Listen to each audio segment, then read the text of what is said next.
தெரிந்து கொள்வோம். போனஸ் பிறந்த கதை. பண்டிகை காலங்களில் இந்த போனஸ் கொடுக்கும் பழக்கம் உண்டு. அந்த போனஸ் உருவான கதை தெரியுமா? இந்தியாவை பிரிட்டிஷரின் ஆதிக்கத்திற்கு முன்பு வார சம்பள முறை பின்பற்றப்பட்டது. ஆங்கிலேயர் ஆட்சி காலத்தில்தான் மாத சம்பளமாக மாற்றம் செய்யப்பட்டுள்ளது. அதாவது 4 வாரங்களை சேர்த்து 1 மாத சம்பளமாக கணக்கிட்டு கொடுக்கப்பட்டுள்ளது. அல்லது கணக்கிட்டு பார்த்தால் 12 சம்பளம் வருகிறது. வாரத்தின்படி சம்பளத்தை கணக்கிட்டால் 13வது மாத சம்பளமாக வரவேண்டுமல்லவா? இதற்காக மகாராஷ்டிராவில் சில தொழிற்சங்கங்கள் போராட்டத்தில் ஈடுபட்டன. கிட்டத்தட்ட 10 ஆண்டு காலம் இந்த போராட்டம் நடைபெற்றது. இதனைத் தொடர்ந்து தொழிற்சங்கங்கள் நிர்வாகிகள் பிரிட்டிஷர் அரசுடன் ஆலோசனை மேற்கொண்டது. இந்தியாவில் பெரும்பான்மையான மக்களால் கொண்டாடப்படும் தீபாவளி பண்டிகையின் போது அதிக பணம் தேவை இருக்கும் என்பதால் தீபாவளிக்கு போனஸ் ஜூன் 30 இந்தியாவில் முதலாக போனஸ் வழங்கப்பட்டது. முட்டாளர்களின் தினம். வரலாறு. இன்று முட்டாளர்கள் தினம் உலகம் முழுவதும் கடைபிடிக்கப்படுகிறது. ஆனால் இந்த தினம் ஏன் கொண்டாடப்படுகிறது என்று உண்மையான காரணம் தெரியவில்லை. என்றாலும் ஒரு கட்டத்தில் நம்முடைய மகிழ்ச்சியான குழந்தை பருவ நிகழ்வுகளில் இந்த தினம் தருகிறது. அந்த வகையில் ஒரு கதையை நான் உங்களுக்கு கூறுகிறேன்.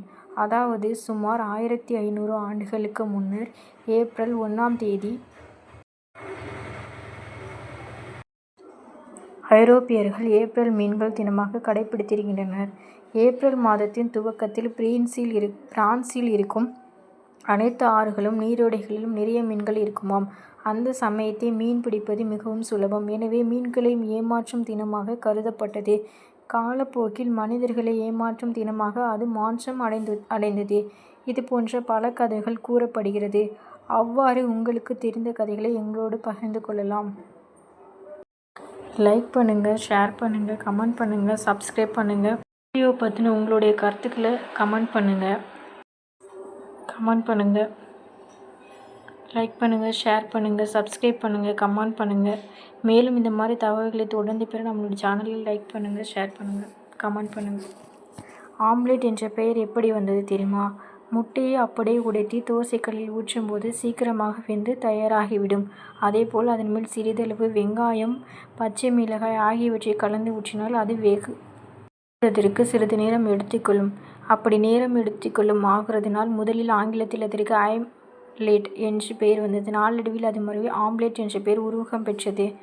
ஆம்லெட் அதிரடி வரலாறு என்ற புத்தகத்தில் எடுக்கப்பட்டுள்ள சில குறிப்புகள் இங்கே.